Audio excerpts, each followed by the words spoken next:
જે અમૃત પીવે છે તેને દેવ કહે છે, પણ જે ઝેર પીવે છે તેને મહાદેવ કહે છે. હર હર મહાદેવ. આજે આપણે પાલક પનીરનું શાક બનાવવાનું છે, અને એ પણ એક નવી જ રીતે. તો વિડીયોમાં એન્ડ સુધી બન્યા રહેજો.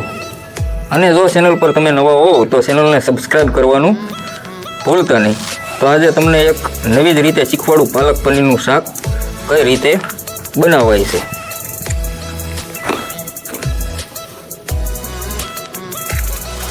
હવે આપણે મરચાં, તેની સાથે લસણ અને તેની સાથે થોડું એવું આદું, આની આપણે ફર્સ્ટ ક્લાસ રીતે પેસ્ટ બનાવી નાખીશું.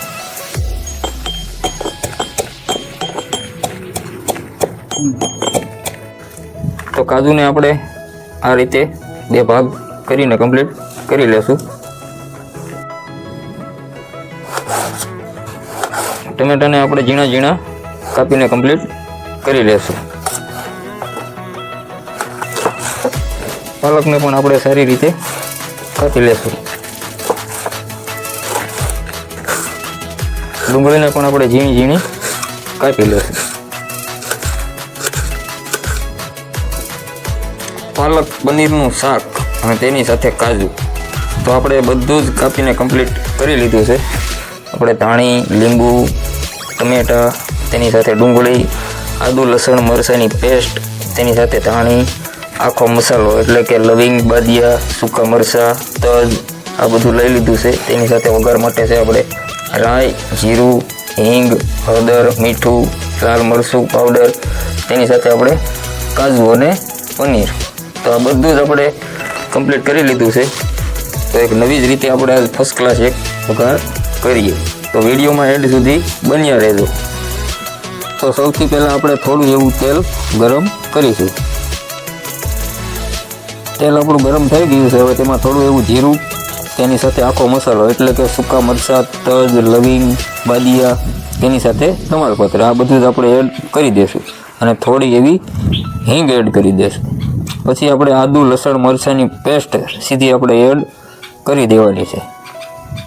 તેની સાથે આપણે થોડી એવી ડુંગળી એડ કરી દઈશું. ડુંગળીને આપણે સારી રીતે પાકવા દઈશું.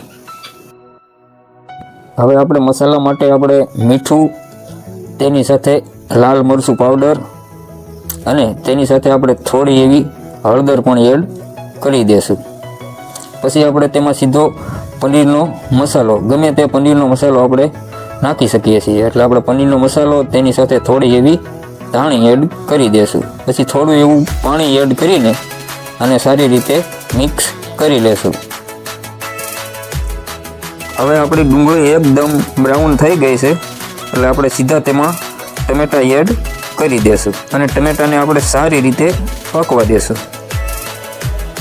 ટમેટાં પાકી જાય એટલે આપણે જે મસાલો કમ્પ્લીટ કર્યો છે તે આપણે એડ કરી દઈશું.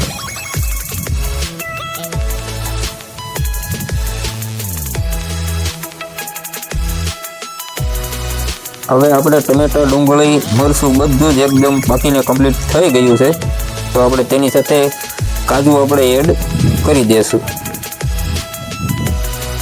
અને તેની સાથે આપણે પાલક પણ એડ કરી દઈશું.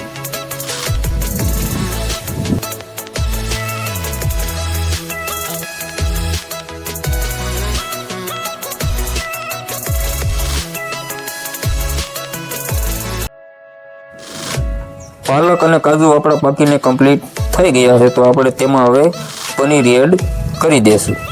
પનીરને આપણે અહીંયા ખમણીને લીધું છે. તમે તેના નાના નાના ટુકડા પણ કરીને એડ કરી શકો છો.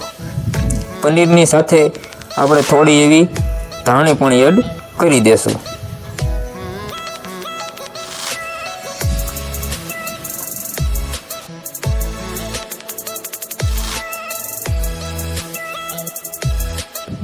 ધાણીની સાથે આપણે થોડું એવું ધાણા જીરું એડ કરી દઈશું. હવે આપણું પાલક પનીરનું શાક 2 જ મિનિટમાં એકદમ કમ્પ્લીટ થઈ જશે. તો તમને આ વિડીયો કેવો લાગ્યો કોમેન્ટ કરીને જરૂરથી કહેજો. અને વિડીયો ગમ્યો હોય તો એક લાઈક જરૂર કરી દેજો. અને જો તમે ચેનલ પર નવા હો તો ચેનલને સબસ્ક્રાઈબ કરવાનું ભૂલતા નહીં. તો આપણું પાલક પનીરનું શાક એકદમ કમ્પ્લીટ થઈ ગયું છે. તમે જોઈ શકો છો એકદમ ગ્રેવી આપણું ફર્સ્ટ ક્લાસ રીતે શાક પાકીને કમ્પ્લીટ થઈ ગયું છે.